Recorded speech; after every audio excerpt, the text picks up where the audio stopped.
یا نہیں ہوگا؟ کہاں لکھا ہے؟ پڑھو۔ اللہ نے فرمایا کتب علیکم الصیام کما کتب علی الذین من قبلکم، آگے کیا ہے؟ بولو بولو بولو میرے ساتھ میں پڑھو نا، آگے کیا ہے؟ لعلکم تتقون۔ بس پیران پیر نے فرمایا لعلکم تتقون، یہ ایک نشانی دی اللہ نے کہ تو نے 29 روزے رکھے میرے بندے میری بندی، تو نے 30 روزے رکھے، تو بھوکا رہا پیاسا رہا، تو نے کتنی تکلیف اٹھائی، کتنا مجاہدہ تو نے اٹھایا، تیرا روزہ قبول ہوا یا نہیں ہوا؟ لعلکم تتقون۔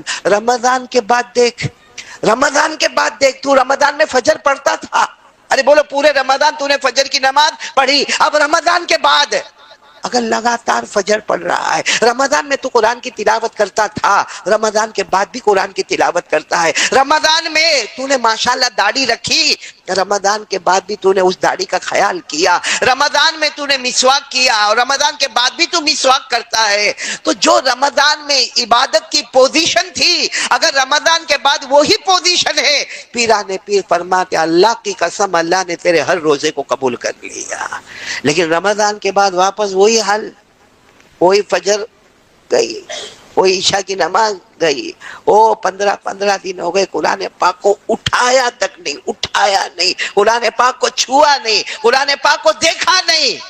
پیران پیر غوث پاک فرماتے اللہ نے تیرے روزے کو قبول نہیں کیا، اس لیے میرے پیارو اب جو میں باتیں بتا رہا ہوں بولو عمل کریں گے انشاءاللہ۔ وقت ہمارے پاس آدھا گھنٹہ وقت ہے، تو اس آدھے گھنٹے میں ہم کو بہت کچھ سمجھنا ہے، جس میں سب سے پہلے یہ سمجھنا ہے میرے پیارو کہ رمضان میں جتنا ہو ہم قرآن پڑھیں گے، بولو انشاءاللہ، کیونکہ یہی وہ مہینہ ہے جس میں تمام آسمانی کتابیں اتری، کل ملا کر آسمان سے اترنے والی کتابیں 104، کتنی؟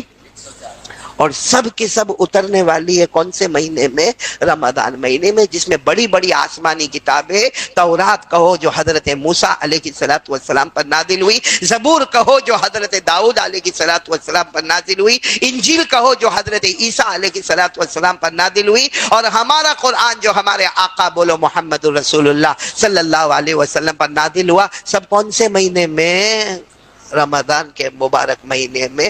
اس لیے سب سے زیادہ ہمیں کیا پڑھنا ہے؟ قرآن۔ ایک آپ کو حدیث ہو گیا میرے پیارو، اس سے اندازہ لگاؤ قرآن والا دنیا والے کے نزدیک ہمارے امام صاحب کا مرتبہ، ہمارے یہاں کوئی حافظ کا، کوئی قاری کا، کوئی عالم کا، کوئی مفتی کا کوئی مرتبہ نہیں، کیونکہ اس کی پگار بہت کم ہے، اس کی تنخواہ بہت کم ہے، لیکن اللہ کے یہاں اتنا بڑا رتبہ ہے کہ تیرے سینے میں قرآن ہے، تو دنیا میں بھی مصطفیٰ کے قریب ہوگا، آخرت میں بھی مصطفیٰ کے قریب ہوگا۔ تو میرے دوستو یہ قرآن بہت بڑی دولت ہے، بتاؤ کون کون تیار ہے؟ بولو ایک ساتھ میں بولو کہ اب تک اگر ہم نے نہیں پڑھا تو اب رمضان میں ہم پڑھنا شروع کریں گے، اور بہت اچھا مہینہ ہے، نہیں آتا ہے تو کیا کرو؟ سیکھو، سیکھ گئے ہو تو سکھاؤ، اور اگر سکھانے کا وقت نہیں ہے تو جو آتا ہے وہ پڑھتے جاؤ۔ میرے پیارو شیخ زکریا رحمت اللہ علیہ نور اللہ مرقدہ و مسجعہ کہتے ہمارے گھر کی عورتیں روزانہ رمضان میں اتنا کھانا پکانا، روٹی پکانا، سالن پکانا، سحری تیار کرنا، افطار تیار کرنا، اور روزانہ 10 12 پاروں کی تلاوت ہوا کرتی تھی۔ میں تو اتنا نہیں کہتا 10 پارے 12 پارے نہیں، مگر قرآن تو پڑھو گے نا انشاءاللہ۔ رمضان میں تھوڑا موبائل کو سائیڈ پہ کر دو، صرف رمضان میں ارادہ کرو میرا موبائل ہے، بے شک ہے، حلال ہے، یہ کوئی حرام نہیں ہے، لیکن ضرورت کے موقع پر باہر آئے گا، ضرورت نہیں ہوگی تو جیب میں جائے گا، یا ضرورت ہوگی تو باہر آئے گا، ضرورت نہیں ہوگی تو چارجنگ میں جائے گا، یہ طے کر لو۔ اور جو میرا موبائل کا وقت ہے وہ میرے قرآن کا وقت ہوگا، اللہ کی قسم کم سے کم آپ کو 1.5-2 گھنٹہ قرآن پاک کے پڑھنے کا مل جائے گا، کہیں اور آپ کو وقت نکالنا نہیں ہے، اسی موبائل کے وقت میں سیٹ کرنا ہے۔ بولو کرو گے انشاءاللہ؟ کون کون تیار ہے؟ ذرا ہاتھ اوپر کر کے بولے ہم قرآن کے پیچھے محنت کریں گے۔ ایک واقعہ آپ کو سنا تھا، آگے بڑھو میرے دوستو۔ ایک بوڑھے صحابی، بولو کون؟ جو پاؤں سے برابر چل بھی نہیں پاتے تھے، اور ہاتھ سے کوئی چیز اٹھا بھی نہیں پاتے تھے، اور وہ زمانے میں چشمے تو تھے نہیں، ان کو برابر نظر بھی نہیں آتا تھا، سن بھی نہیں سکتے تھے، بول بھی نہیں سکتے. جیسے بڑھاپے میں ہوتا ہے، ہمارے ساتھ بھی بڑھاپے میں یہ ہوتا ہے کہ بھائی ہاتھ کام نہیں کرتے، پاؤں کام نہیں کرتے، آنکھیں کام نہیں کرتی، کان کام نہیں کرتا، زبان کام نہیں کرتا. تو ایک صحابی، بولو ایک کون؟ بوڑھے صحابی، وہ ایک مرتبہ ایسے آئے، مجمع بیٹھا ہوا ہے اور وہ بوڑھے صحابی آئے. اب ظاہری بات ہے جب بوڑھے صحابی آیا، السلام علیکم، وعلیکم السلام، اور کوئی نماز کا وقت تو ہے نہیں، نہ فجر، نہ ظہر، نہ عصر، نہ مغرب، نہ عشاء، تو کسی کو لگا کہ کچھ آئے ہوں گے، اپنے کام سے آئے ہوں گے. لیکن جو کام لے کر آیا، اللہ کی قسم کاش ہم میں کا کوئی ایسا کام لے کر اپنے امام کے پاس پہنچا ہوتا یا اپنے کوئی یہاں کے عالم کے پاس پہنچا ہوتا. وہ بوڑھے آئے اور آ کر کیا کہا معلوم؟ اللہ کے رسول میں پہلے بہت قرآن پڑھتا تھا. بولو سبحان اللہ. کیا کہہ رہے؟ پہلے میں بہت، لیکن اللہ کے رسول، اچھا وہ زمانے میں قرآن یہ ہماری طرح نہیں ہوتا. ابھی جو قرآن ہے نا، با بین الدفتین، یعنی پورا بائنڈنگ کر کے جو تیار ہوتا ہے، وہ زمانے میں چمڑے کے ٹکڑے ہوتے تھے، پتھروں پر لکھا گیا ہوتا تھا، بڑے بڑے لکڑوں پہ لکھا گیا ہوتا. تو کیا کہنے لگے معلوم؟ اللہ کے رسول پہلے میں بہت قرآن پڑھتا تھا، لیکن اب مجھے برابر، بولو، دکھتا نہیں ہے، اور کوئی پڑھ کے سناتا ہے تو میں برابر سن نہیں سکتا، اور زبان اتنی موٹی ہو گئی کہ میں برابر پڑھ بھی نہیں سکتا. اور اللہ کے رسول ہاتھ پاؤں بھی بہت دکھتے ہیں، اور وضو کرنا بار بار میرے بس کی بات نہیں. تو پہلے تو میں بہت قرآن پڑھتا تھا، اب مجھے بتاؤ مجھے کتنا پڑھنا ہے. اب آپ مجھے بتا دو کتنا پڑھنا ہے، کیونکہ اب میں بوڑھا ہو گیا، میں معذور ہو گیا. میرے دوستو، ہم میں سے کوئی ہوتا تو کہتا گھر پہ جا کے سو جا، پہلے بہت پڑھا نا، اب پڑھنے کی کیا ضرورت. لیکن قرآن اتنا امپورٹنٹ ہے کہ ہمارے نبی نے کیا فرمایا معلوم ہے؟ ٹھیک ہے آپ قرآن زیادہ نہیں پڑھ سکتے تو ایک کام کرو، تم ذوات الراء پڑھو. کیا پڑھو؟ ذوات الراء. ذوات الراء کا کیا مطلب؟ قرآن میں ہر وہ سورت پڑھو جس کے شروع میں را. بولو، جس کے شروع میں را. جیسے الف لام را، یا الف لام میم را، ایسی سورت کا نام ہے ذوات الراء. بڑی بڑی صورتیں ہیں. کہا کہ وہ سب ذوات الراء پڑھو.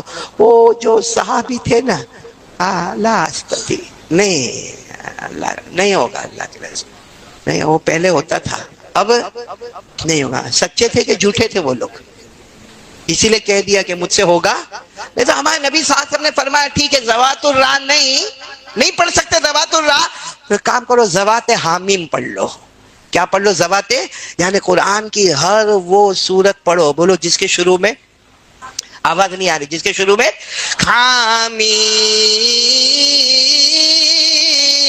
تنزیل الکتاب من اللہ العزیز العلیم، یعنی حامیم والی صورتیں پڑھ لو. بولے صاحب کا اللہ کے رسول میں کہہ رہا ہوں نا، میرے کو نظر نہیں آتا، سن نہیں سکتا، یہ بار بار وضو کرنا، یہ وہ چمڑوں کے دستاویز اٹھانا. کہا کہ اللہ کے رسول یہ بھی نہیں ہوگا، ذوات حامیم. تو ہمارے نبی نے فرمایا اچھا پہلا آپشن تھا ذوات الراء، کہا نہیں. دوسرا ذوات حامیم، تو کہا نبی نے فرمایا کام کرو مسبحات پڑھ لو. کیا پڑھ لو؟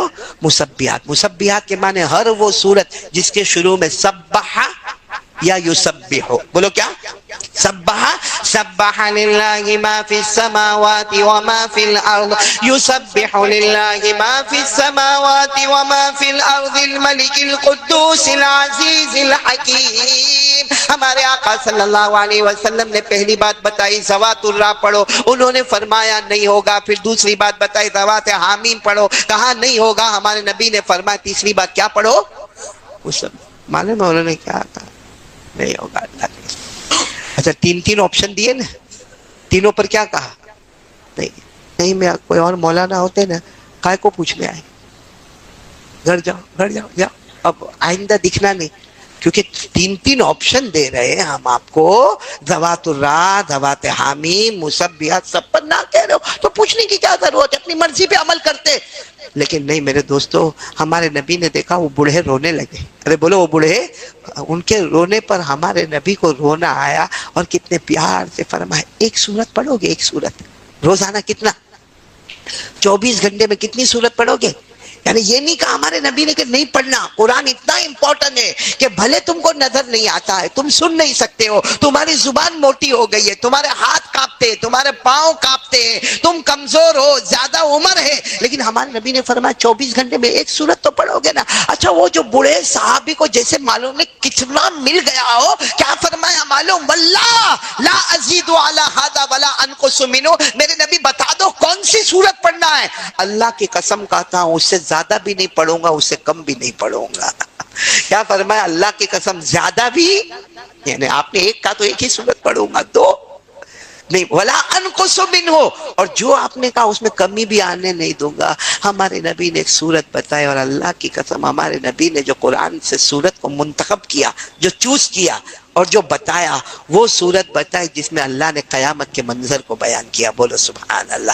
قیامت میں کیا کیا ہوگا, شارٹ اینڈ سویٹ میں اللہ نے جو بیان کیا وہ ہمارے نبی نے سورت بتائی, جو سورت کا نام ہے سورہ زلزال. ماشاءاللہ, سبحان اللہ, بہت ہی بہترین بیان تھا. آپ لوگوں کو یہ بیان کیسا لگا ہمیں ضرور بتائیے, اور ہمارے چینل کو سبسکرائب کرنا نہ بھولیں. سبسکرائب اور لائک اور شیئر ضرور کریں ویڈیو کو. شکریہ, مہربانی, السلام علیکم.